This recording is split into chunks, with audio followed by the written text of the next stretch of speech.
Discipline and positive ಆಟಿಟ್ಯೂಡ್ನ ಮಹತ್ವ ಗೊತ್ತಾಗಬೇಕಾ? ಈ video ನೋಡಿ.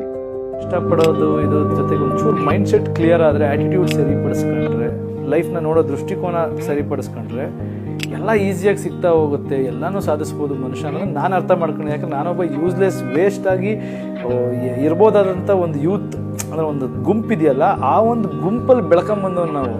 ಏನೋ ಯೂಸ್ ಇಲ್ಲ ಲೈಫ್, ನಾವೇ ವೇಸ್ಟ್ ಆಗ್ಬಿಡ್ತೀವಿ ಅನ್ನೋ ಫೀಲಿಂಗಲ್ಲಿ ಇಡೀ ಜಗತ್ತು ನಮ್ಮನ್ನು ನೋಡ್ತಿರ್ಬೇಕಾದ್ರೆ ಎಲ್ಲೋ ಒಂದು ಸಣ್ಣ ಆಲ್ಟ್ರೇಷನಿಂದ, ಸಣ್ಣ ಚೇಂಜ್, ತುಂಬ ಏನು ನಾವೇನು ಸಾಧಕರಾಗಿಲ್ಲ ಅಥವಾ ಏನೋ ಕೆಲಸ ಚೇಂಜ್ ಮಾಡಿದ್ದೀವಿ ಹಂಗಂತ ಸನ್ಯಾಸಿಗಳ ಥರ ಇದ್ದೀವಿ ಲೈಫಲ್ಲಿ, ಏನೋ ಥರ ಏನಿಲ್ಲ. ನಾವು ಎಲ್ಲ ಆರಾಮಾಗಿದ್ದೀವಿ.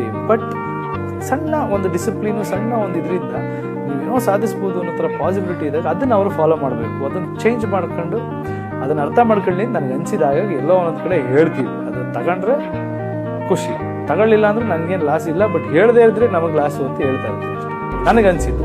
The real secret of success. ಈ ದಿನದ ಸಣ್ಣ ಬದಲಾವಣೆಗಳು ನಾಳೆ ದೊಡ್ಡ ಮೊತ್ತದ ರಿಸಲ್ಟ್ ಅನ್ನ ನಮ್ಮ ಲೈಫಲ್ಲಿ ತಂದುಕೊಡುತ್ತೆ. ಹಾಗಾಗಿ ಬೇರೆಯವರು ನಮ್ಮನ್ನ ಬದಲಾಯಿಸುವ ಮೊದಲು ನಮ್ಮನ್ನ ನಾವು ಬದಲಾಯಿಸ್ಕೋಬೇಕು. ಯೋಚನೆ ಮಾಡಿ.